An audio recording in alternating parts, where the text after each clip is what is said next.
Há mais uma questão, uma terceira questão, Sr. Secretário. Por favor, o seu nome e instituição que representa. Chamo Mário Nelson Bragança e trabalho para a ESO Angola. No que concerne, e seguindo ainda a linha do raciocínio que foi feito ali por o Sr. da Bailo Road, o Governo prevê centros de, vamos dizer, de armazenagem, eu que posso chamar, uma espécie de mercados abastecedores. Mas eu tenho três questões. Uma relativamente, como é que é feito o acesso, por exemplo, no mercado abastecedor, quem tem acesso a esses centros? E a segunda questão tem a ver com o seguinte aspecto. Não está novamente, estamos a querer fazer novamente a ideia do Estado, em que o Estado é o Estado que faz tudo, porque, a meu entender, e voltando a aspectos históricos, nós temos um agricultor, um comerciante, que vai velar pelo transporte da mercadoria para os mercados. Mas o que estamos aqui a notar é o governo a criar estruturas e continuamos a ter uma dependência total do Estado, em que, em vez de apostarmos realmente no empreendedor, nos empresários que vão fazer o transporte e criar os canais de distribuição do campo para a cidade, continuamos a ter uma influência muito grande do Estado neste processo todo. Então, até que ponto é que não há necessidade de se criar mais incentivos em criar realmente empreendedores que criem canais de distribuição, em que o agricultor produz e há um empresário, um agricultor que vai fazer a passagem do produto do campo para a cidade para depois ser vendido nos grandes centros. São essas duas questões. Obrigado pela sua pergunta, tanto que de facto é pertinente. Portanto, mas para dizer que nós hoje estamos numa economia de mercado, portanto, em que o papel do Estado, o papel privado de facto revela-se dinamizador, mas temos que fazer, portanto, uma análise daquilo que é a nossa estrutura em termos de infraestruturas. Portanto, nós tivemos um déficit muito grande e o Estado, portanto, tem a obrigação de, em princípio, assegurar aquilo que são as infraestruturas. Portanto, é evidente que não pode ser o Estado a gerir, portanto, e para isso, portanto, é que contamos com parcerias privadas, portanto, seja em modelo público-privado, seja em modelo de concessão. Portanto, eu posso dar um exemplo. Portanto, construímos, portanto, no programa de infraestruturas para supermercados, portanto, numa altura em que não havia, em que entramos com o projeto do Nosso Super para cobrir o país todo, havia um déficit grande desse tipo de infraestruturas. Portanto, o governo investiu, portanto, e depois retirou-se. Portanto, hoje, portanto, funciona com gestão privada. Nós queremos abrir mais, portanto, e com isso, uma das questões, portanto, um dos aspectos que foi focado como papel do Estado, portanto, foi incentivar o empresariado com instrumentos financeiros. Mais uma questão, voltar a realçar que gostávamos que primeiro apresentasse a instituição que representa e assim mesmo, e depois poderia avançar para a pergunta. Obrigado, eu sou Osvaldo Castelo Branco, não venho cá propriamente em representação a uma instituição, a minha formação é ligada a políticas públicas e eu sou participante regular destas sessões.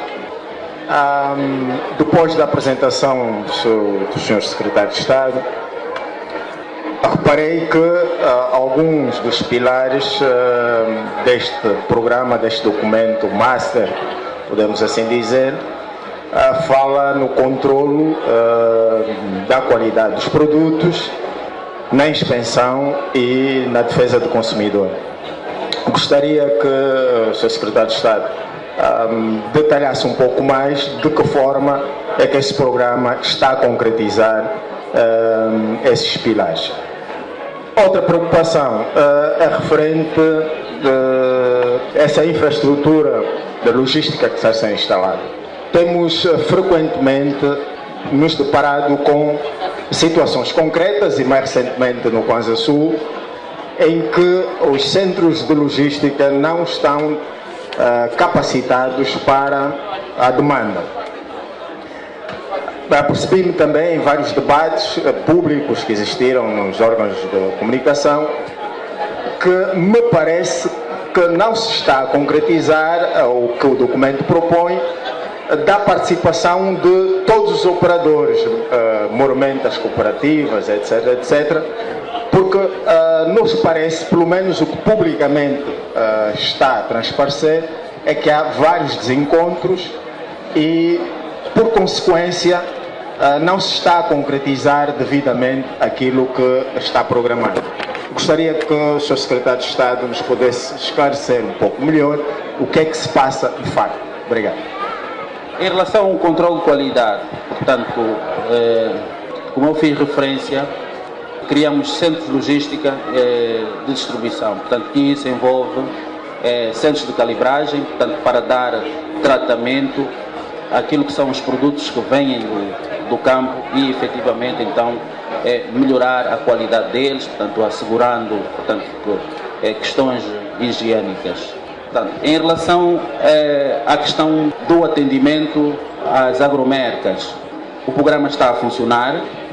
Portanto, o que acontece é que há uma agenda e que nós temos digamos assim, camponeses que muitas das vezes não procuram respeitar essa agenda. Portanto, isso tem criado alguns desencontros, mas o Ministério do Comércio, em princípio, já alinhou isso com os gestores, portanto, e eles estão a dar resposta, portanto, a esta situação.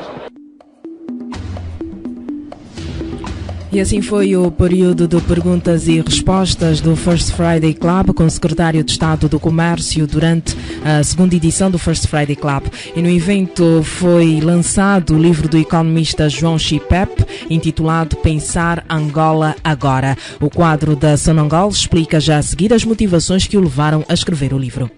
Trata-se efetivamente de uma coletânea de artigos e entrevistas cujo propósito é abordagem sobre questões estratégicas lógicas e de propor soluções aos decisores, que podem ser gestores empresariais, governamentais, professores universitários e alunos.